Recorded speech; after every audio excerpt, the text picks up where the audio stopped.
This conference will now be recorded. अद्य सौम्यवासरः अथवा इन्दुवासरः वैशाख कृष्ण षष्ठी दिनांक 31 मई 2021 चरक निदान स्थान अध्याय 2 रक्तपित्त निदान शंखं चक्रं जलकान्दततमृतघटं चारुदौर्भिश्चतुर्भिः सूक्ष्मस्वच्छातिरुद्यांशुकपरिविलसन् मौलिनं भोजनेत्रं कालाम्भोदोज्ज्वलाङ्गं कटितटविलसच्चारुपीताम्बराढ्यं वन्दे धन्वन्तरिं तं निखिलगदवनप्रौढदावाग्निलीलम् प्रौढदावाग्निलीलम् ब्रह्मणो हि समारब्धा मात्रेयाद्येषु पूजिताम् अस्मदाचार्यपर्यन्तां वन्दे गुरुपरम्पराम् आयुर्वेदरतं वन्दे माधवाख्यं महागुरुम् आयुर्वेदामृतं सर्वं शिष्येभ्यो यः प्रदत्तवान् द्रष्टाज्ञानी दृष्टकर्मा कृतकर्मा तथैव च अध्यापको विषक्श्रेष्ठो महान् संशोधकस्तथा गुणैरेतैः समुदितैः यत्कार्यं कृतमोऽभ्यसः समृद्ध्यर्थं हि कार्यस्य वयं न प्रयतामहे सरस्वत्यै नमो यस्याः प्रसादात् पुण्यकर्मभिः बुद्धिदर्पणसङ्क्रान्तं जगदध्यक्षमीक्षते आत्रेयं प्रथमं वन्दे आयुर्वेदजगद्गुरुम् आयुर्वेदामृतं सर्वं गृहीत्वा हि सुरेश्वरात् अग्निवेशादिकेभ्यो यत् प्रयच्छत् सत्तमः प्रथमं तन्त्रकर्तारम् अग्निवेशं नमाम्यहम्।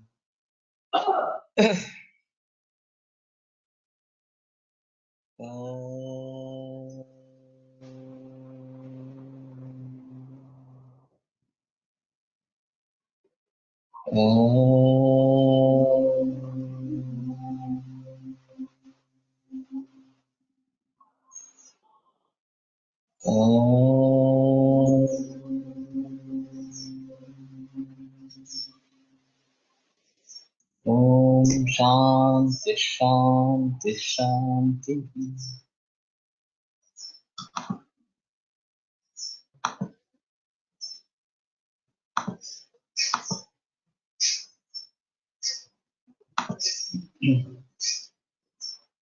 द्वितीयोऽध्यायः अर्थात् रक्तपित्तनिदानं व्याख्यास्यामः इति अस्माः भगवान् आत्रेयः। पित्तं यथाभूतं लोहितपित्तमिति संज्ञां लभते तद् व्याख्यास्यामः।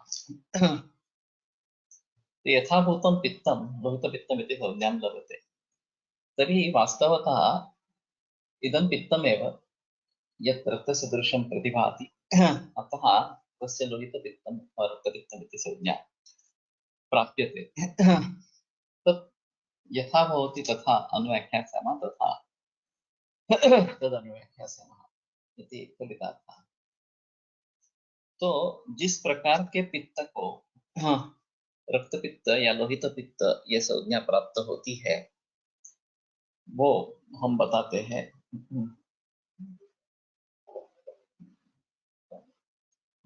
तो ये पित्त ही है और लोहित पित्त रक्त जैसा लगता है। इस प्रकार से मैंने वमन के बारे में मेरा एक अनुभव शेयर किया था कि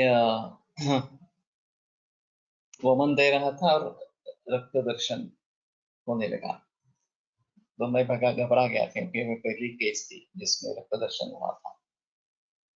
तो मैंने कोलटकर सर से फोन किया और ऐसी ऐसी स्थिति है क्या करूं। तो सर ने कहा वो पित्त ही होता है रक्त सदृश दिखता है तो इसमें रक्त पित्त की चिकित्सा होनी है और बल अच्छा है तो कंटिन्यू करो, बल अगर क्षीण है तो रुका दो, वमन रुका दो। तो मैंने देखा कि बल तो अच्छा था तो मैंने कंटिन्यू करने के बारे में सोचा। फिर ये रक्तपित्त है ये एक बार ज्ञात होने पर मेरे पास वासा का कल्प था डोसा का, तो मैंने उसमें वास में डाला और जैसे ही वो दिया वैसे रक्त आना बंद हो गया। आगे वमन बहुत अच्छा हुआ, बहुत सारा कफ पित्त निकल गए। तो मैंने ये बात फिर गोलटकर सर को बताई कि मैंने ऐसा ऐसा किया। तो बड़े खुश हुए, बोले कि ठीक है, तुमने अच्छा मार्ग निकाला इसमें। और फिर वहां से वमन की पूर्व तैयारी में वासाकल्प दुर्वाकल्प होना जरूरी है, ये निश्चित हो गया। अगर इस प्रकार का शोणित दर्शन होता है तो वासा या दुर्वा बहुत अच्छा काम करता है और ज्यादातर नौबत नहीं आती, रक्तपित्त आना बंद हो जाता है।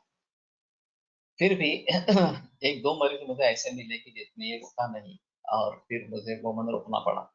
फिर भी आगे कुछ दिक्कत नहीं आई, लेकिन वमन को रोकना पड़ा इस प्रकार से। तो ये बात ध्यान में रखनी है कि इस प्रकार से अगर ये रक्तपित्त है तो ये पित्त है। ये बेसिक इश्यू जो है वो रक्त नहीं है, पित्त है। और फिर उसके हिसाब से उसको करना है। और कोलटकर सर ने एक अजीब अनुभव व्यास जी का बताया था कि उनके यहाँ कोई एडमिट पेशेंट एडमिट था और वो हाउसमैन बताने के लिए आया कि उसको उल्टियाँ हो रही है और बहुत सारा खून निकल रहा है और ओंजले ओंजले ओंजले इतना खून निकल रहा है। तो उन्होंने कहा कि उनके रिश्तेदार को बुलाओ, और उसको एक किसी मांत्रिक का पत्ता दे दिया और बताया कि आप यहाँ पर मत रुको, आप उस मांत्रिक के पास चले जाओ। मांत्रिक के पास गए, उसने कुछ उपाय किए और ये उल्टी होना बंद हो गया और रुग्ण स्वस्थ हो गया। तो कलटकर सर ने पूछा कि आपको कैसे पता चला कि ये मांत्रिक द्वारा ट्रीट करने लायक केस है और आधिदैविक चिकित्सा की आवश्यकता है। तो उन्होंने कहा कि वो बता रहा था कि इतना खून निकल रहा है। खून ज्यादा से ज्यादा शरीर में कितना होता है? 5 लीटर होता है। अब अगर अंजलि अंजलि प्रमाण में दो इस प्रकार से खून निकल रहा है तो ये निश्चित रूप से कोई बाधा है, बाहर की बाधा है। और वो करनी की गई थी, ऐसा था। और उनको कौन सा मांत्रिक मांत्रिक पता मालूम था मालूम नहीं, लेकिन उसने जो भी कुछ किया उससे ये ठीक हो गया। तो ये भी बात समझ में लेनी है कि इस प्रकार का खून बहुत ज्यादा निकल रहा है और ये अधिदैविक चिकित्सा का विषय है। वमन रोकने के लिए फांड देना बंद कर देंगे, वही है। अगर हम यष्टिमधु जल से वमन दे रहे हैं तो और कुछ करने की जरूरत नहीं पड़ती, वो बंद करने पे वमन बंद हो जाता है, अब करने की जरूरत नहीं है। यदा जंतु यवक उद्दालक कोरदूष प्रायणे अन्नानि भुंक्ते। जो एक कोई आदमी उद्दालक यवक उद्दालक कोरदूष प्राय इस प्रकार का अन्न सेवन करता है। पुरुषोष्ण तीक्ष्णम अपि च अन्यद अन्नजातम निष्पावमाश कुलत्थ सुपक्षारोप संहिता। या फिर वृक्ष उष्ण तीक्ष्ण दूसरा भी अन्नजात जो निष्पावमाश कुलत्थ सुपक्षार इससे उपसंहित इससे युक्त इस प्रकार का। अब ये उद्दालक कोरदूष यवक ये जो है यो दातार गुरु जी का कहना था कि वरी जिसको कहते हैं वरई का चावल इस प्रकार से वो बहुत उष्ण है और उसको उपवास के लिए खाने का संचलन है। और इसमें दूसरी एक बात ऐसी है कि उसके साथ ये मूंगफली की करी बनती है और वो भी लेते हैं और वो भी पित्तकर है। तो जिन व्यक्तियों में इस प्रकार की खाने की आदत है उनको पित्त होता रहता है, ऐसा उनका कहना है। तो एक बात ये ध्यान में रखो। और निष्पाव माश कुलत्थ सुपक्षारोप संहितम। अभी जो चाइनीज इस प्रकार का है वृष उष्ण तीक्ष्ण इस प्रकार का और क्षारोप संहित, ये खाना रक्तपित्त का हेतु इस प्रकार का रहता है। दधि दधिमंड उदश्वित कट्वर अम्ल कांचिकोपसेकम या दही दधिमंड वगैरह। उदश्वित तक्र का एक प्रकार है, कट्वर ये भी उसी का है थोड़ा सा। अम्ल कांचिकोपसेकम वाराह माहिष आविक मत्स्य मात्स्य गव्य पिशितम। वमनाच्या वेळी रक्त येत असेल तर इसोफेजियल व्हरायसिस व रक्तपित्त यात फरक कसा करायचा? इसोफेजियल व्हरायसिस अलग ही चीज है, वो लिवर सिरोसिस का लक्षण के रूप में आता है। ऐसी अवस्था में तो ओमन देना ही नहीं है, इसोफिजियल वाराइसिस है तो ये इसोफिजियल वाराइसिस में नहीं आती है, रक्त पित्त की संप्राप्ति ही होती है और वासा देने से बहुत बार रुकती है। ऐसा नहीं होता कि उससे तकलीफ चालू रही इस प्रकार से। तो वाराह माहेश आविक मत्स्य और गव्य पिशित, तो मत्स्य का काफी सेवन है, जो पीढ़ियों से मत्स्य का सेवन करते रहते हैं, वो एक अलग है। और गव्य पिशित ये विदेशों में ज्यादा प्रचलन है इसका, क्योंकि ये जो जर्सी बैल है उसका दूसरा कोई उपयोग नहीं है, तो वो काटने के लिए जाता है, स्लॉटर हाउस में ही जाता है। पिण्याक पिंडालु शुष्क शाकोपहितम, तो पिण्याक पिंडालु शुष्क शाक, ये शुष्क शाक एक बनाने का तरीका है, कसूरी मेथी करके बाजार में भी मिलती है, और इस प्रकार से कुछ शुष्क शाक बनते हैं, घर पे भी बना सकते हैं इस प्रकार से। तो ये जब जरूरत पड़े वो काम में आ सकती है, इसलिए इसका प्रचलन है, लेकिन ज्यादातर नहीं दिखाई देता। मूलक सर्षप लक्षण करंज शिग्रु मधु शिग्रु खड़युष भूस्तृण सुमुख सुरस कुठेरक गंडीर काल मालक पर्णास क्षवक फाणित फाणी फणिज्जक उपदंशम। तो इसमें भी सुरस सुमुख वगैरह ये थोड़ा सा, लहसुन तो काफी मात्रा में प्रचलन में, सरसों तो भी काफी मात्रा में प्रचलन में, शिग्रु मधु शिग्रु ये दोनों इसमें डाले गए हैं। तो इनका अगर बहुत ही ज्यादा सेवन इस प्रकार का होता है तो पुदीना ये इसमें से एक है, तो उसका भी प्रचलन हो सकता है काफी इस प्रकार से। और लहसुन का तो होता ही है, इसमें कोई संदेह नहीं। सुरा और ये जो आला लहसुन और मिर्ची ये पेस्ट बनाते हैं और वो बहुत सारे सब्जियों में डालते रहते हैं, तो ये एक अहम मुद्दा इसमें रहेगा। सुरा सौवीर दुषोदक मैरेय मेदक मधुलक शुक्त कुवन बदर अम्ल प्रायानुमान। तो अम्ल प्राय इस प्रकार का अनुपान सुरा सौवीर से लेकर, तो ये भी एक मुद्दा रहेगा, और खास करके अवसवारिष्टों को इस प्रकार से लेते रहना। इष्टान्नोत्तर भूयिष्ठम, इष्टान्नों पर ज्यादा लेना, और वो उत्तर भूयिष्ठ क्या मतलब, अंत में पिष्टान्न इस प्रकार का लेना, या पिष्टान्नोत्तर भूयिष्ठम सुरा सुविरतो वगैरह वगैरह, ये भी हो सकता है थोड़ा सा। उष्णाभि तप्तः वा अतिमात्रम अतिवेलम वा आमम पयः पिबति, तो अतिमात्रा या अतिवेल इस प्रकार से उष्णाभि तप्ता अगर है, सूरज कड़ी धूप में टहल रहा है वगैरह इस प्रकार से, और फिर आमम पयः पिबति, कच्चा दूध अगर लेता है, पैसा समझनाती,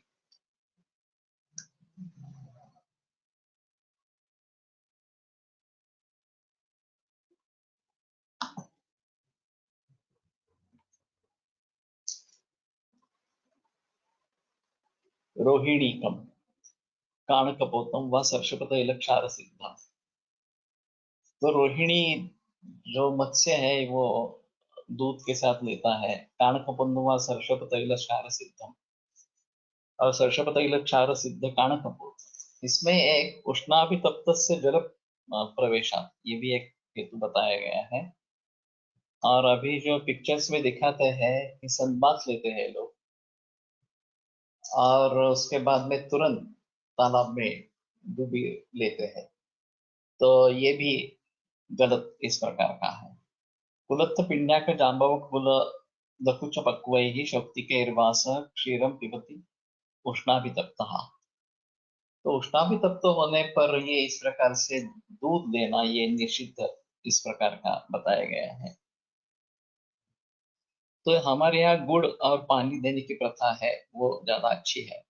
तस्य एवं आचरतः पित्तम प्रकोपम आपद्यते। तो इस प्रकार से जो करने वाला है उसका पित्त प्रकोपित होता है। लोहितंच स्वप्रमाणम अतिवर्तते। और रक्त भी अपने प्रमाण से ज्यादा इस प्रकार का बन जाता है। तस्मिन् परमाणातिवृत्ते पित्तम प्रकोपितं शरीरम अनुसर्पत्। यदेव यकृत्प्लीह प्रभवाणां लोहितवाहानां च स्रोतसां लोहिताभिषन्द गुरुणिमुखानि आसाद्य प्रतिरुध्यात् तदेव लोहितं दूषयति। तो ये प्रमाणातिवृत्त इस प्रकार का प्रिय रक्त और पित्तम प्रकोपितम और पित्त प्रकोपित है। शरीरम अनुसर्पत् यदेव, तो शरीर में घूमते हुए जब यकृत्प्लीह प्रभव इस प्रकार के जो रक्त व स्रोतस है उसके लोहिताभिषंद गुरुनि मुखानि आसाद। तो रक्त के अभिषंद के कारण गुरुत्व उन मुखों को प्राप्त हुआ है प्रतिरुध्या, और उनका वो रोध करेंगे तदेव लोहितम दूषे। तो वही पित्त रक्त को दूषित इस प्रकार का करता है। तो ये जो संप्राप्ति पूरी बताई गई है कि पित्त प्रकोप होना और रक्त भी प्रमाण से बढ़ जाना, ये दोनों मुद्दे इसमें अहम इस प्रकार के हैं। और फिर ये ऊर्ध्व या अधो मार्ग से रक्त पित्त प्रवर्तन इस प्रकार का होने लगता है। तो ये फिर से कोष्ठ में आता है, और कोष्ठ से वमन के जरिए या विरेचन के जरिए ये बाहर निकलता है और उसके साथ रक्त निकलता है। और ऊर्ध्व मार्ग में नाक, नासा नेत्र कर्ण और मुख, इन सभी मार्गों से निकल सकता है। मेढ्र योनि उदय रधा, मेढ्र योनि और गुदर, इनके जरिए नीचे से इस प्रकार का रक्त निकलता है। अभी ये लक्षण प्रायः ल्यूकेमियाज में देखे जाते हैं। ल्यूकेमिया के एडवांस केसेस रहते हैं जिसमें ब्लास्ट सेल्स 1990 से ऊपर इस प्रकार के होते हैं। तो मैंने देखा था कि 18-19 बरस का युवा लड़का, उसको ये ल्यूकेमिया हुआ था, केमोथेरेपी दी गई। बाद में वो मेरे पास आया, लेकिन परहेज में ध्यान बिल्कुल नहीं था, दवाइयाँ भी कभी लेता था कभी नहीं लेता था इस प्रकार से। उसको रिलैप्स हो गया 8 महीने के बाद। और फिर बड़ी गंभीर अवस्था आ गई कि ऊर्ध्व और अधो दो सभी मार्ग से खून निकल रहा था। मैंने पहली बार आंख से खून निकला, कान से खून निकला, ये देखा। उसको भारतीय विद्यापीठ में एडमिट किया था, 2-3 दिन रहा, महाश्वास और फिर उसकी मौत हो गई। तो मैंने काफी कोशिश की। उस समय में हमें पता चला कि बालेंद्र प्रकाश का कार्य ल्यूकेमिया पे है और वो देहरादून में है। तो मैंने, उसका पिता एक्चुअली बीएमएस था, मेरा ही थोड़ा जूनियर। तो मैंने उससे कहा कि ये बालेंद्र प्रकाश को एक बार फोन करके देखो, कांटेक्ट कर। उसने कांटेक्ट किया तो उसने पूछा ब्लास्ट सेल्स कितने हैं, तो उसने बता दिया 95% ब्लास्ट सेल्स। तो ठीक है, मैं ट्रीटमेंट नहीं देता, मेरा सब स्टैटिस्टिक्स बिगड़ जाता है, ऐसा उसका कहना था। तो केवल चुनिंदे मरीज को वो और दवाएं देता था। उसकी एक बड़ी कहानी है बालेंद्र प्रकाश की, जिसका यहाँ पे एक लेक्चर विलासानंद सर ने आयोजित किया था। और उसके पिता जो है वो सिद्ध संप्रदाय के थे। और उन्होंने वाली पानी करके एक दवा बना के रखी थी। दुर्दैव से वो जब सेकंड ईयर में था, एक्चुअली उसने पहले बीएससी किया, और फिर बीएससी होने के बाद उसको लगा कि मैं मेडिकल करूंगा, तो बीएमएस में आ गया। उस दरमियान उसको विसर्प हुआ। तो उसका मामा एलोपैथी का डॉक्टर था, तो उसके पास चला गया, उसकी ट्रीटमेंट चली, और फिर कुछ फायदा नहीं हुआ। तो माँ ने बोला कि तुम मामा की ट्रीटमेंट ले रहे हो, एक बार अपने पिता से पूछ लो। तो फिर उन्होंने पिता को दिखाया, तो वो बोला अरे ये विसर्प है, ऐसे करके उन्होंने कुछ लेप लगाने के लिए दे दिया, और उसी रात उसको अच्छी नींद आ गई। तो उसका आनंद भी हुआ कि राहत मिली, और क्रोध भी आया कि इतनी अच्छी दवा मेरे पिता के पास थी, तो उन्होंने मुझे दवा दी की नहीं।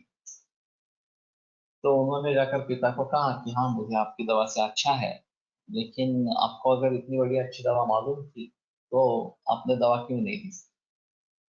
तो पिता ने बोला तुम बैठो मेरे सामने। और फिर कहा कि देखो मैं तुम्हारा पिता भी हूँ और एक वैद्य भी हूँ। जब तुमने मामा की दवा लेना चाहा और तो मैंने पिता का रोल निभाया कि मैंने तुम्हें पैसे दे दिए, तुम्हें जो दवा लानी है वो लाओ ले लो इसके पास। अब जब तुम मेरे पास एक मरीज होकर आए तो मैंने वैद्य का कर्तव्य निभाया। तो उनकी अंडरस्टैंडिंग काफी क्लियर इस प्रकार की। दुर्दैव से वो जब सेकंड ईयर में था तो उनके पिता की मौत हो गई। अब इसके पास एक ल्यूकेमिया की केस आई और उसको कैसे लगा मालूम नहीं कि वाली पानी का प्रयोग करेंगे, ऐसा उसको लगा। तो वाली पानी दे दी दवा, वो ठीक हो गया मरीज। फिर 2 बरस बीच में निकल गए। 2 बरसों के बाद और एक मरीज आया और वो इसका रेफरेंस लेके आया। तो उसका ल्यूकेमिया जरा ढूंढने में मुश्किल था एलोपैथिक किताबों में। तो उसने कहा मैं दवा नहीं दूंगा, ये मुझे मिल नहीं रहा तुम्हारा। तो बोला आपको क्या करना है, वो आपने जो दवा पिछले बार दी थी पहले बालक को या पहले मरीज को वही मुझे भी दे दो। तो फिर दवा दे दी। उसका भी असर आया। तो इसके पास करीबन 60 मरीज इंटरनेशनल है बालेंद्र प्रकाश के पास। सभी को एक ही दवा दी गई है। तो ये सीसीआरएस के लिए बहुत अच्छा माहौल रहा, क्योंकि सिंगल एंटिटी और सिंगल ड्रग तो एलोपैथी के रिसर्च जैसा हो गया। तो फिर इनको पद्मश्री भी मिली। और हाँ, इसके बारे में काफी बहस की गई कि आयुर्वेद की इस प्रकार की सिद्ध संप्रदाय की है दवा। और इसमें बुभुक्षित बुभुक्षित पारद है, उसको बनाने में 5 बरस लगते हैं ऐसा उनका ही कहना है। अभी उसका उन्होंने एक कुछ सेट किया है कि इस प्रकार से दवा बना बनती है वाली पानी इस प्रकार से। लेकिन फिर भी ब्लास्ट से ज्यादा है तो दवा देते ही नहीं है इस प्रकार से, क्योंकि वो बोलते हैं उनका स्टैटिस्टिक्स बिगड़ जाता है। मेरे ख्याल में ऐसा आया था कि इसमें भल्ला तक भी है और भूषित पारद भी है। तो इंटरनेशनली तो ये बहुत बेकार ड्रग्स है, पॉइजनस है। तो उसको काफी तकलीफें उसमें आई कि ये हमारी दवा इस प्रकार से बनी है और फिर भी आपको लेना है तो ले लो। जिसके पास कोई चारा नहीं है वो मरीज दवा लेते हैं इस प्रकार से, और फिर भी किसी को भी टॉक्सिसिटी नहीं हुई। तो मैंने कहा कि सीसीआरएस के लिए अच्छा मुद्दा हो सकता है कि भल्ला तक और पारद तक की दवा लेकर टॉक्सिसिटी नहीं होती है, ये कितनी अहम बात है। और देश विदेश के रिपोर्ट्स है, सिर्फ भारत के रिपोर्ट्स है ऐसे नहीं है। तो मैंने उनसे बात की कि आप ये पब्लिश करो कि ये देश विदेश से रिपोर्ट्स है और इन औषधों से टॉक्सिसिटी नहीं होती, ये आप पब्लिश करो। तो वो बोले नहीं नहीं नहीं, मैंने तो अभी वो सीसीआरएस को सौंप दिया है, अभी मेरे पास कुछ नहीं। तो उन्होंने बात टाली इस प्रकार से। तो ये बड़ा अजीब किस्सा है। तो वाली पानी ये दवा, उसकी कुछ खासियत जरूर होगी, उसमें कोई संदेह नहीं है। तो उसका अगर प्रयोग करना है तो अभी उनके पास तो दवा मिलती है। तो अगर आप चाहते हैं किसी इस प्रकार के ल्यूकेमियाज के मरीज है तो देखिए। लेकिन ब्लास्ट सेल्स अगर ज्यादा है तो वो ट्रीट नहीं करते। मैंने बहुत सारे पेशेंट इसी प्रकार के ट्रीट किए थे, 90 से ऊपर ब्लास्ट सेल्स है इसी प्रकार के ज्यादा पेशेंट किए। और ये कहना मुश्किल है कि वो बच जाते हैं, लेकिन क्वालिटी ऑफ लाइफ मिलना और प्रोलॉन्गेशन होना, ये दो बातें तो होती है। इथे पित्त द्रवगुण वृद्धीने रक्तवृद्धी अपेक्षित आहे की रक्तवृद्धी ऍक्च्युअली होते, असा कसा विचार करावा? अगर द्रवगुण से भी वृद्धि होती है तो भी उसको वृद्धि ही कहेंगे। अब ये उष्ण तीक्ष्ण गुण इसमें प्रधान इस प्रकार का है, और इसके जरिए जो पित्त की वृद्धि होती है, इसमें एक आगे के संप्राप्ति में तस्योष्मणा द्रवो धातु धातु धातु प्रसिद्ध स्विद्यतस्तेन समृद्धि भूयस्तदति, ये स्पष्ट रूप से लिखा है आगे। तो उसकी उष्मा से धातु धातुओं का द्रव अंश रक्त में आ जाता है। तस्योष्मणा द्रवो धातु धातो धातो प्रसिच्यते स्विद्यतः, जो स्वेद उस धातु को मिल जाता है तो, और फिर तेना समृद्धिं तदधिगच्छति, उस द्रव धातुओं के कारण ही इसकी वृद्धि होती है, रक्त की वृद्धि होती है। तो रक्त खुद भी बढ़ता है, ये एक बात, क्योंकि पित्त और रक्त इनका आश्रयाश्रयी भाव है, और जब पित्त बढ़ता है यदेकस्य तदन्यस्य ऊर्ध्वः क्षपणौषधम्, तो पित्त के जरिए रक्त भी बढ़ता है, और दूसरे इस कारण से भी रक्त बढ़ता है। अब दूसरा इसमें एक मुद्दा होता है कि इस प्रकार द्रव धातु रक्त में आने का कुछ प्रोविजन है, तो रक्त से सभी धातुओं तक पहुंचने का कुछ उपाय, कुछ मार्ग किस प्रकार का होगा, जिसके बारे में ज्यादा जिक्र नहीं किया गया। एक अहम मुद्दा है कि वैनेन रस धातुरे विक्षेपोषित कर्मणा, व्यान के द्वारा जो विक्षेपण है वो रस धातु का है, रक्त का विक्षेपण नहीं है। फिर भी दो सिवाएं नाभि से निकलकर हृदय में आती है, ऐसा उनका कहना है, और वो रसव स्रोत का मूल स्थान है हृदय, तो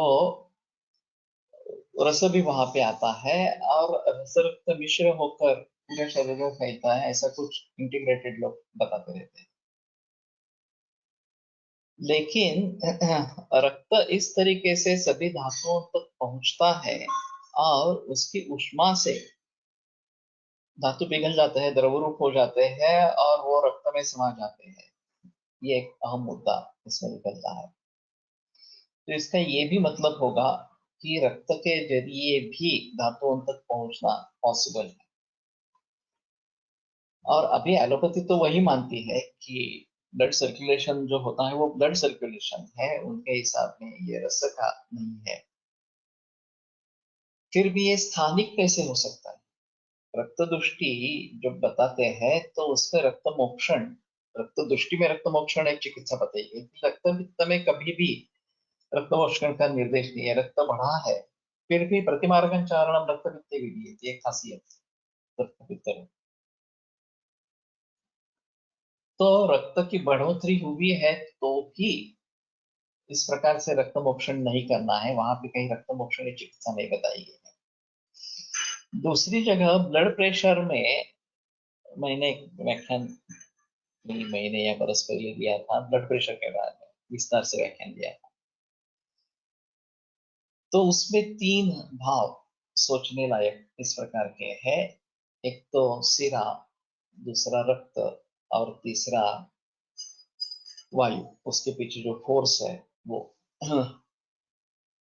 तो सिराओं में अगर सिराओं का कार्य ठीक नहीं चल रहा है, इलास्टिसिटी उनकी कम हो गई है, लैक्सिटी इस प्रकार की आ गई है, या फिर बढ़ती उम्र के साथ उनका काम करना कम हो गया है इस प्रकार से, तो उस अवस्था में जो ब्लड का फ्लो होना चाहिए वो ठीक तरीके से नहीं होगा, और फिर हार्ट को ज्यादा पंपिंग करना पड़ेगा। तो ये कारण बन सकता है ब्लड प्रेशर बढ़ने का इस प्रकार से।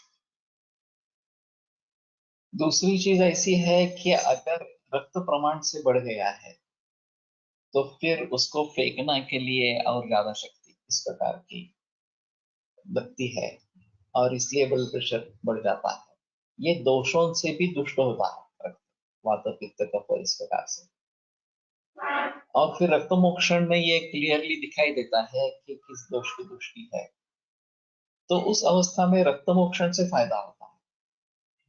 स्नेहन स्वेदन पूर्वक अगर रक्त मोक्षण सिरावेद करेंगे या फिर स्काल्प पेन के जरिए इस प्रकार का रक्त मोक्षण करेंगे तो भी रक्त इस प्रकार की हाइपरटेंशन की रोगों में फायदा होता है। तीसरे जो है वो वायु का कारण, जो फोर्स है उसके पीछे, वो एंजाइटी, स्ट्रेस, डिप्रेशन वगैरह वगैरह, क्रोध, इनके कारण अगर पित्त रक्त बढ़ता है या फिर पल्पिटेशन वगैरह बातें होती है, तो वायु की चिकित्सा करनी है, वहां योग का ज्यादा अच्छा फायदा होता है, खास करके अनुलोम विलोम, ओंकार, ध्यान, शवासन, इन चीजों का ज्यादा फायदा होता है।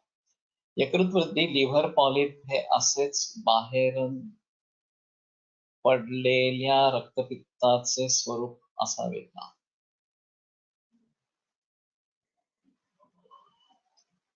नहीं कह सकते।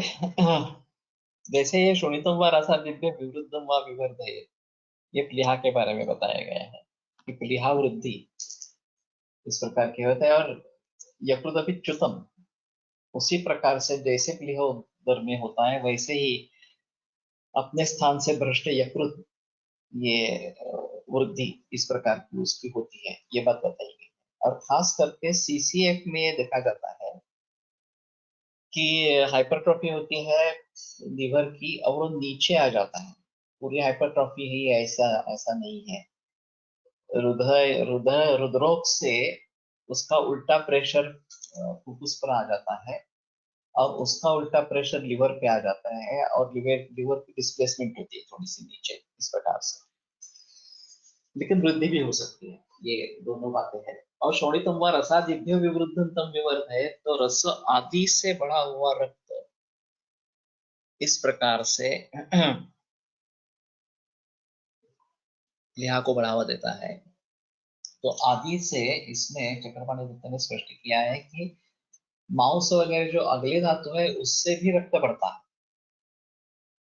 और प्लीहा रोगों में ज्यादातर अग्निकर्म भी किया जाता है और उससे फायदा भी होता है।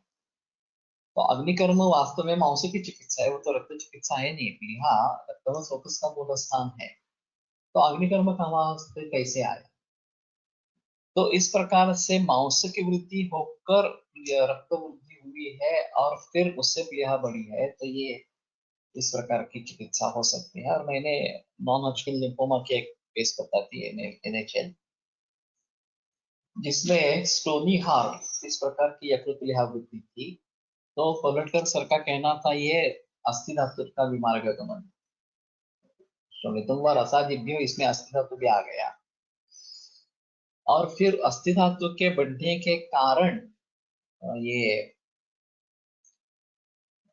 विमार्गगमन उसका हो गया और वो प्लीहा में आ गया इस प्रकार से। और फिर स्टोनी हार्ट यकृत और प्लीहा इस प्रकार के दिखाई। तो अभी के इस प्रकार के रक्तपित्त के संप्राप्ति के बारे में सोचते हुए ये जरूर ध्यान में रखना पड़ेगा कि रक्त की वृद्धि होती है, और केवल पित्त वृद्धि हुआ इसलिए रक्त की वृद्धि हो गई ऐसा भी नहीं है, धातुओं की भी उसमें अंश आ जाते हैं। और रक्तपित्त की असाध्य अवस्था में मांसधावन तुल्यम वगैरह वगैरह इस प्रकार का बताया गया है। धौला हुआ मांस जिस प्रकार से दिखेगा उस प्रकार से रंग आते हैं। तो ये सभी चीजें ध्यान में रखनी है कि ये किस किस का विमार्ग गमन यहाँ पे अपेक्षित है, और फिर उसकी भली भांति चिकित्सा करनी है। तो रक्त एक प्रधान धातु है, धातु नाम क्षय वृद्धि शोणित निमित्ते, ये भी एक बात होता है कि धातुअंतिक क्षय वृद्धि ये रक्त उसका कारण है। अब पूर्वो धातु परम तुर्या वृद्ध क्षीणष्ट तद्विधम, ये भी सूत्र है कि रक्त अगर बढ़ गया तो अगले धातु भी बढ़ जाएंगे इस प्रकार से। तेषां धातूनां क्षयवृद्धि शोणित निमित्ते या रेफरेंस अनुसार रक्त इतर धातूंचा संबंध स्पष्ट होतो। वही बात है कि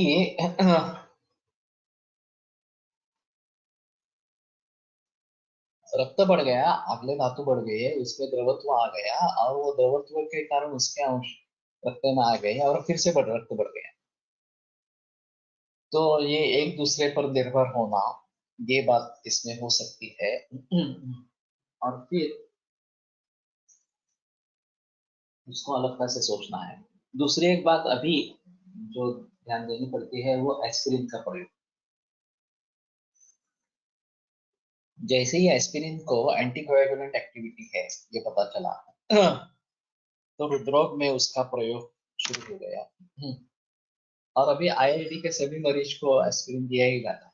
50 मिलीग्राम, 75 मिलीग्राम या 150 मिलीग्राम की मात्रा में दिया जाता है और वो चालू ही रहता है।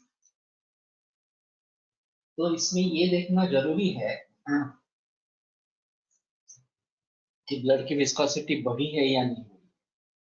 मैं पीटीआईएनआर करवा लेता हूँ और अगर विस्कोसिटी ज्यादा है ब्लड की, तो विस्कोसिटी क्यों ज्यादा है ये सोचना है।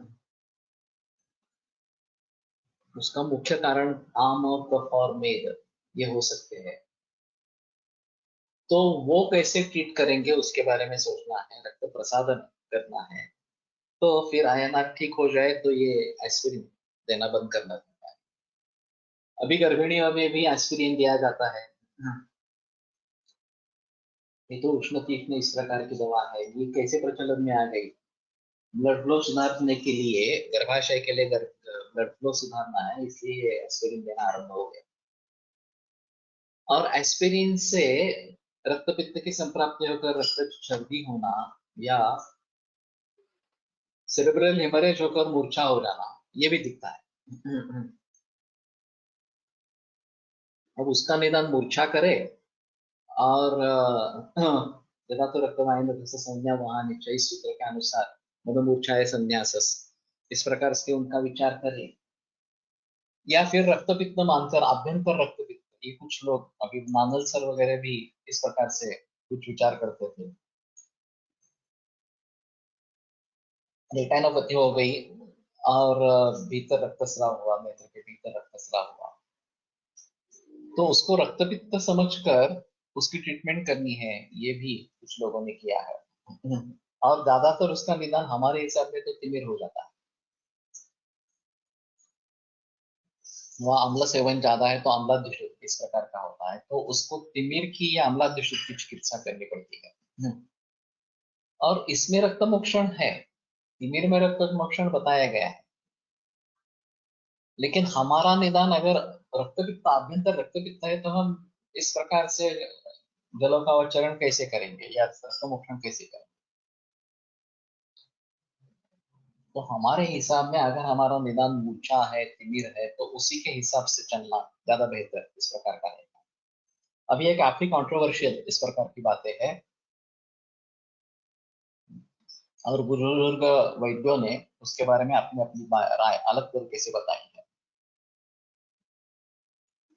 लेकिन एक बात ध्यान में रखनी पड़ेगी कि इन्वेस्टिगेशंस के बारे में हम उनके बारे में कैसे सोचेंगे और उसको आयुर्वेद में शामिल कैसे करेंगे, ये बड़ा ही विषय है। और उनको हम अनदेखा नहीं कर सकते, क्योंकि ये प्रत्यक्ष प्रमाण है और प्रत्यक्ष प्रमाण को टुकड़ा नहीं रहता।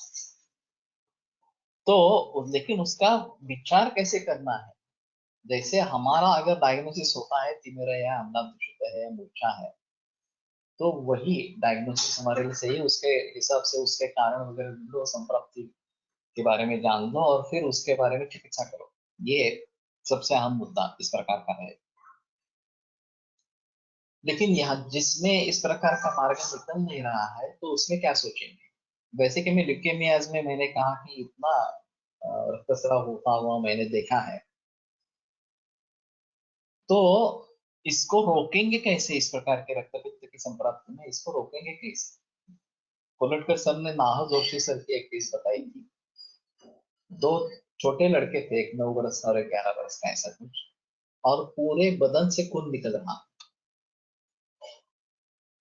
तो पूरे बदन से खून निकल रहा है, ये तो असाध्य अवस्था बताई गई। एलोपैथी में कहा गया है कि कुछ पॉसिबल नहीं है। रात को 12 बजे नाहा जोशी को फोन आया कि ऐसी ऐसी स्थिति है। तो उसने उन्होंने कहा कि पुराण घृत हासिल करो किसी न किसी तरीके से। वो सेक्रेटरी का लड़के, तो दोनों सेक्रेटरी के लड़के थे महाराष्ट्र शासन में। तो उन्होंने कैसे भी उपलब्ध कराया, उन्होंने कुछ पुड़िया भी दे दी होगी, लेकिन उस घृत से अभ्यंग करने से ये ठीक हो गया, दोनों बच गए। और फिर आगे उनकी ट्रीटमेंट काफी देर तक चलती रही। उनके मुख्य कारण मूंगफली का सेवन ये था। दोनों में मूंगफली बहुत प्रिय थी और मुट्ठी मुट्ठी मूंगफली लेके हर रोज खाते थे। तो ये बेसिक कारण था उनके रक्तपित्त का। तो ये एक अजीब अनुभव है। उन्होंने पुराण घृत के बारे में क्यों सोचा, ये शायद व्रण चिकित्सा में पुराण घृत का निर्देश आया है, पुराणं जयति व्याधिं व्रणशोधन रोपणम, उसके आधार पर किया होगा, मालूम नहीं। केवल घृत का भी अभ्यंग करते तो भी शायद कुछ बात अलग इस प्रकार की होती। और तिर्यक जो है, तिर्यक गत करते, ये तो असाध्य बताया गया है, फिर भी वो साध्य हुआ और एक आयुर्वेद में क्रेडिट अच्छा उसका मिल गया। तो कहने का तात्पर्य अर्थ ये है कि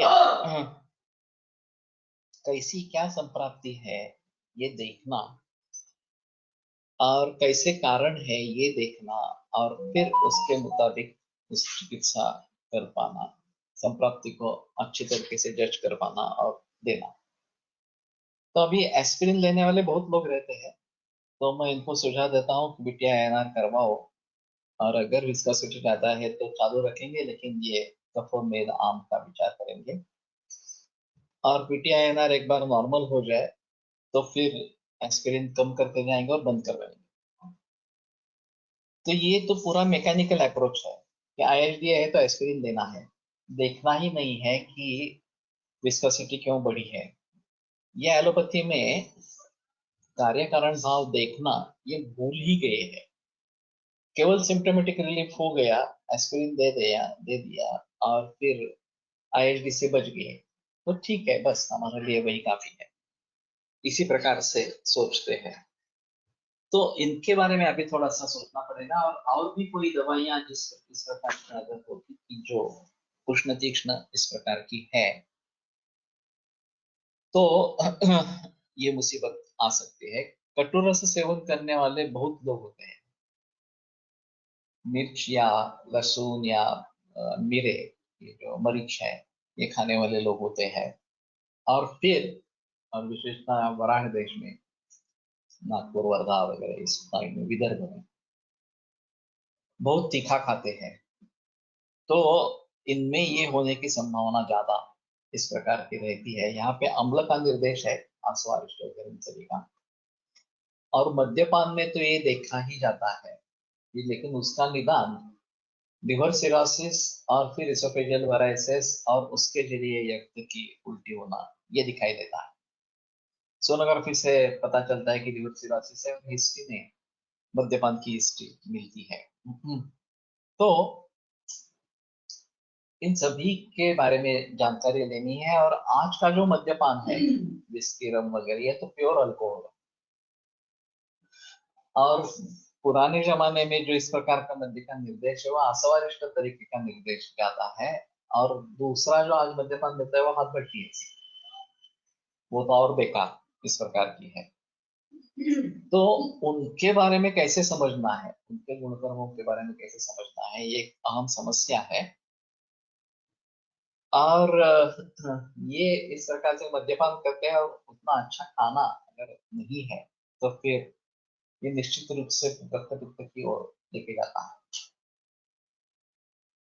तो हमारे हिसाब में क्या क्या निदान है ये थोड़ा देखना जरूरी है। एस्पिरिन लेने वालों में सबक्यूटेनियस हिमरेज ये भी दिखाई देता है, और फिर उनमें का कुछ दिन के लिए एस्पिरिन का डोज कम करते हैं, ये अपने आप मिट जाता है, फिर से शुरू करते हैं, ये ऐसा ही सिलसिला चलता रहता है। तो वास्तव में इस प्रकार की अवस्थाओं में एस्पिरिन देना जरूरी है नहीं है, यही सोचना है। और अगर देना ही है तो उसके साथ में अडोल्सा या वासा जैसी दवा देना ज्यादा बेहतर इस प्रकार का होगा। या कम से कम हम उन लोगों को बता सकते हैं कि ये लेना ही है तो इसके साथ में वासावलेह या वासा का चूर्ण, घृत, वासा घृत वगैरह ऐसा कुछ सेवन करते रहे, ताकि ये जो आपत्ति है एस्पिरिन लेने से आगे रक्तपित्त की संप्राप्ति होगी वो कुछ हद तक कम हो सकती है। लेकिन जैसे मैंने बताया था कि एलोपैथी में तो इसके बारे में कुछ विचार ही नहीं है। साइड इफेक्ट जो होते हैं वो साइड इफेक्ट रोकने के लिए क्या करना, कोई भी थॉट प्रोसेस ही नहीं है। वो भी अगर करेंगे तो भी शायद ये थोड़ा सा आसान होगा और समाज की हानि कम होगी। ज्यादा से ज्यादा एंटासिड्स उसके साथ में दे जाते हैं। अभी इस प्रकार की दवाइयां चलती तो इसके साथ में एंटासिड दे जाते। तो इसमें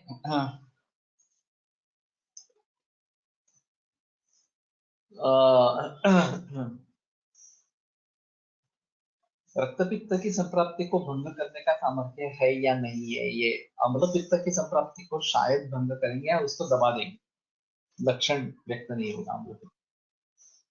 लेकिन फिर भी ये शुद्ध चिकित्सा नहीं है। तो अगर चिकित्सा करनी है तो शुद्ध चिकित्सा करनी है और हम उसको भली भांति कर सकते हैं, ये सबसे आम है। ताड़ीचा व्यसन स्वरूपात शरीरावर काय परिणाम होतो? मध्य ऐसा ही है। तो सुबह वो नीरा कहते हैं और बाद में ताड़ी कहते हैं। तो ताड़ी तो मध्य ही है, फर्मेंटेड इसको कहते हैं। सुबह जल्दी निकाली जाती है और ठंडी रखी जाती है, तो ये नीरा के रूप में प्रचलन में आ सकती है। लेकिन उसमें भी गवर्नमेंट ने 40% शुगर अलाउ की है, ये भी अजीब माहौल है। तो एक पेडिट्रिशियन के बच्चे को नीरा पीने से तकलीफ हुई, तो फिर उसने सब ढूंढ निकाला तो पता चला कि ये उसमें शुगर ऐड की गई है और ये एक कारण इसमें रहा। तो ये भी काफी अजीब मामला इस प्रकार का है। और ऐसा क्यों कर रही है गवर्नमेंट कि 40% शुगर डालो? मध में भी इस प्रकार से 40% शुगर डालने के लिए अनुमति दी गई है। ये काफी मुश्किल इस प्रकार का है। तो शुद्ध रूप में अगर ये हमें मिलेंगे तो ज्यादा बेहतर इस प्रकार का रहेगा। तैल, घृता और मधु, ये तीनों, तैल भी सभी रिफाइंड तेल आ गए। घृत के बारे में जर्सी गाय का घृता आ गया या भैंस का आ गया। और फिर मधु के बारे में अच्छा मधु नहीं मिल रहा है, तो ये परमौषध की एक स्थिति है। तो बाकी द्रव्यों के बारे में कैसे सोचेंगे? तो वो प्रमाणातिवृत्त पित्त, तो ये रक्त प्रमाणातिवृत्त है और पित्त प्रकपित है, वो शरीर में घूमते हुए यकृत्रीय प्रभाव लोहित व स्रोतस के अभिष्टंद लोहिताभिष्टंद गुरु मुख में आकर उसका अवरोध करेंगे और फिर उस रक्त को दूषित करेंगे, तो ये रक्त पित्त की संप्राप्ति बन जाती। तो फिलहाल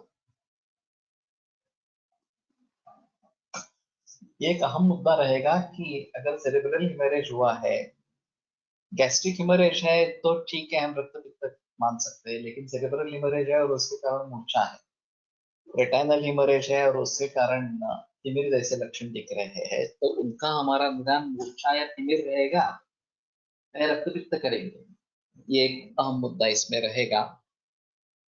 और बेहतर है हम हमारी निदान की तरीके से चले। जहां हमारा निदान पॉसिबल नहीं है, वहां इस प्रकार का इंटीग्रेटेड या सर्वांगीण विचार करके कुछ निदान करना है, ये ज्यादा बेहतर ऑप्शन इस प्रकार का रहेगा।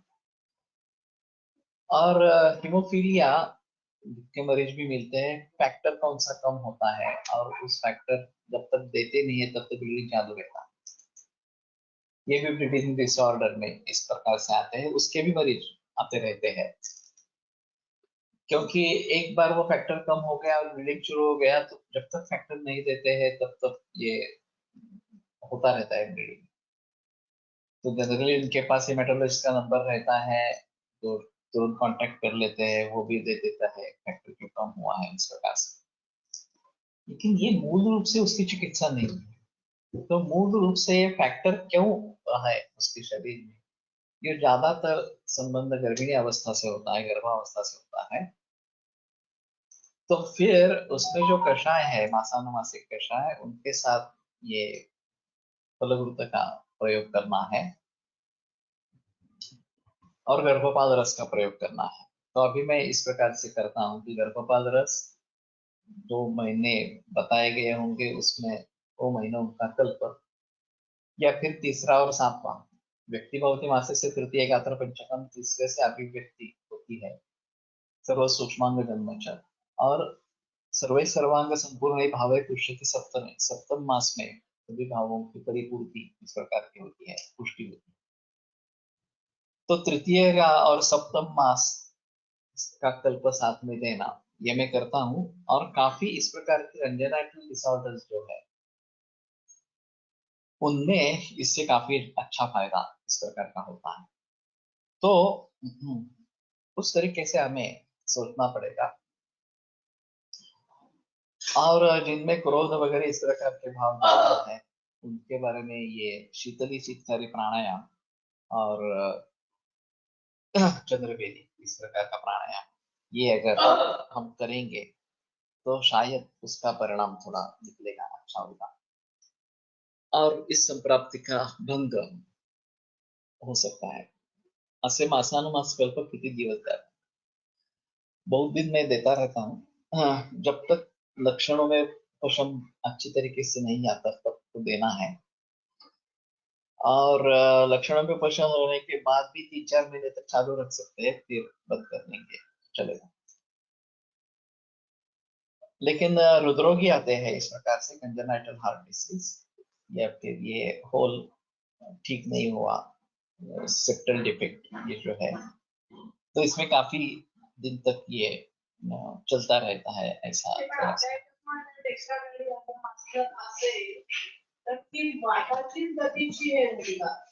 वाताचीच आहे, दोष के हिसाब से देखेंगे तो काय झालेलं असतं? हाँ, वो जो डेवलपमेंटल एक्टिविटी है वो नहीं होती है, वो होता ही है शुरू से, लेकिन वो भर जाना चाहिए, वो भरता नहीं है। सेप्टल डिफेक्ट एट्रियल हो या वेंट्रिकुलर हो, इस प्रकार से।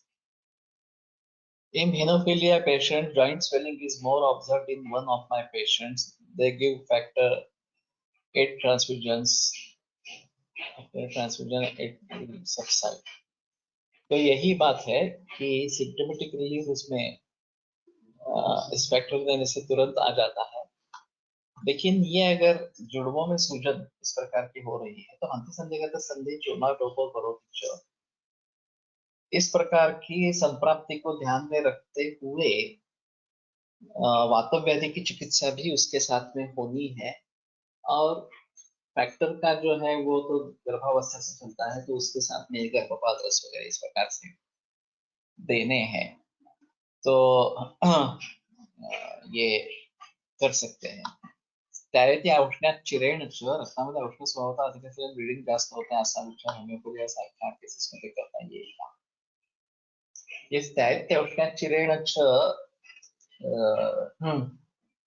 ये व्रणशोथ के बारे में बताया गया इस प्रकार का है। और रक्त स्कंदन जल्दी नहीं होता है, तो अभी ब्लीडिंग टाइम, क्लॉटिंग टाइम या पीटीआईएमआर में जो देखते हैं उस प्रकार से अगर करेंगे तो औष्ण ज्यादा होने के कारण ब्लीडिंग हो रहा है, ये अगर उष्ण तीक्ष्णता से हो रहा है तो उष्णता कम कैसे करेंगे उसके बारे में सोचना है। तो शीत सर्व विधिता, ये जो बात बताई गई है वो हम बता सकते हैं।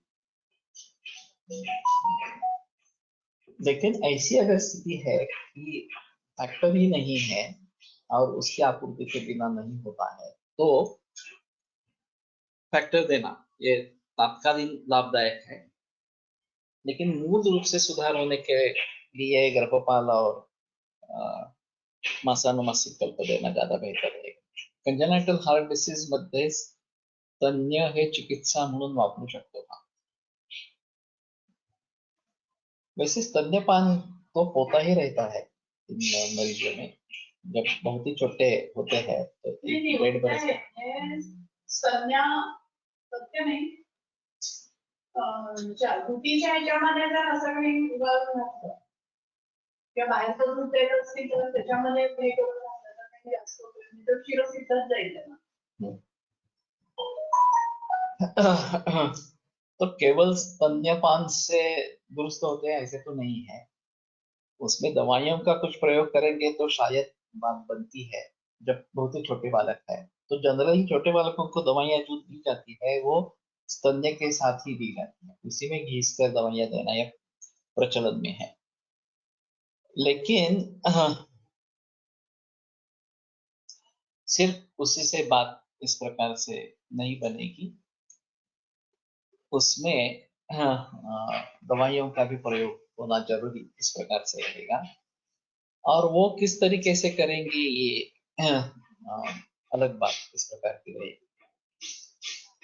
तो अगर वो पोल भर जाना ये अगर प्राकृतिक अवस्था में होता है तो हम समझ सकते हैं कि वो डिलेड माइलस्टोन जैसे बाहर हम देखते हैं उसी प्रकार ये डिलेड माइलस्टोन इस प्रकार से है। तो उस महीने के जो खास करके 7वें महीने के जो कल्प है कषाय वो देना ज्यादा बेहतर इस प्रकार का होगा। पुढे ही अन्नाद अवस्थेमध्येही दीर्घकाळ दिले तर जास्त उपयोग होईल का? जब तक वो हील नहीं होता तब तक देना ही है। अभी मैं संधान के हिसाब से सोचता था कि वहां पे दो सिरों को इकट्ठा लाना है या जो गैप है उसको संधान इस प्रकार से करना है, तो संधानीय गण का प्रयोग इसमें हो सकता है इस प्रकार से। तो यष्टिमधु एक अहम दवा इस प्रकार की, और हृदय दवाओं के साथ यष्टिमधु का प्रयोग अर्जुन वगैरह के साथ के साथ इस प्रकार का प्रयोग करना ये मैं पहले करता था। अभी भी वो विचार पूरा फेंक देना है ऐसी भी नहीं है, लेकिन गर्भपात रस और सप्तम मास का कल्प या तृतीय चतुर्थ मास का कल्प भी उसके साथ में, और फिर फलघृत ऐसा देते हैं तो ये संभावना ज्यादा बढ़ती है। अभी मेरे पास ज्यादा मरीज नहीं है इसके, पिछले जमाने में भी थे और फैलेट्स्टेटोलॉजी के भी मरीज थे, तो ये तो इसमें हेमोग्लोबिन बढ़ता जाता है फैलेट्स्टेटोलॉजी। और वो उस मरीज में 21 था, लड़का ही था, और जब दवाइयां शुरू की तो वो 18 तक नीचे आ गया था। तो एक सिंपल है कि ये कॉम्पेंसेटरी हीमोग्लोबिन की वृद्धि होती है और ऑक्सीजनेशन होता नहीं है, इसलिए तो इसको ध्यान में रखते हुए प्राणायाम का ज्यादा फायदा हो सकता है। तो इन सभी बातों को ध्यान रखना है। क्लबिंग ऑफ नेल्स या फिर उसमें नीला कालापन होना ये तो इसमें दिखाई देता है। तो इनमें ये बात सुनिए, मदान्तेमध्ये रक्तपित्ताचा विचार कसा करावा। रक्तपित्त की चिकित्सा देनी है, वही बात है। और मद्यपान के खिलाफ अगली अवस्था में दूध आया है।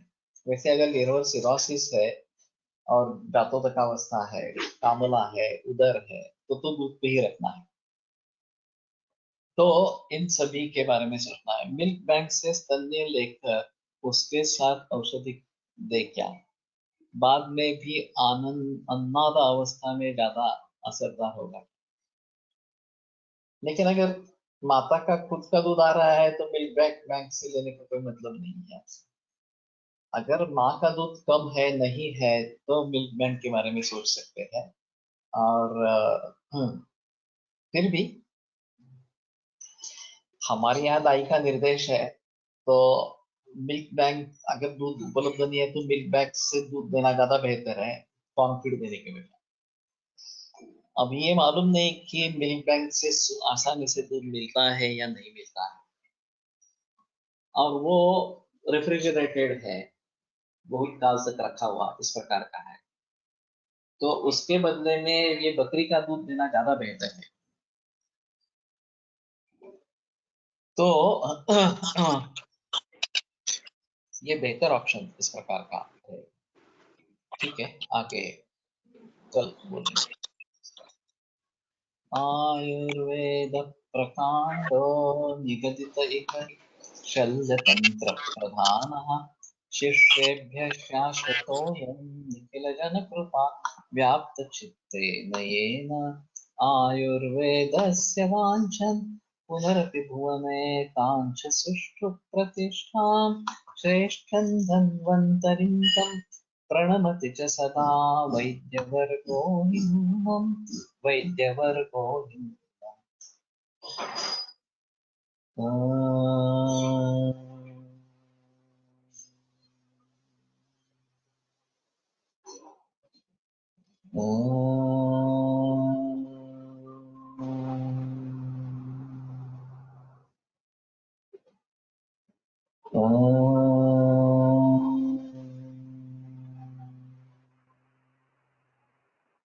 ॐ शान्ति शान्ति शान्तिः विरम्यते व्याख्यानव्यापारात् श्वः पुनरपि मिलिष्यामः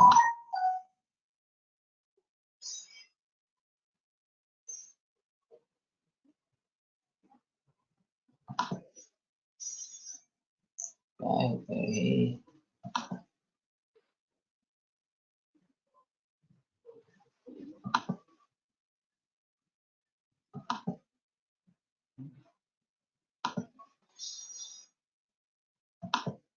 जय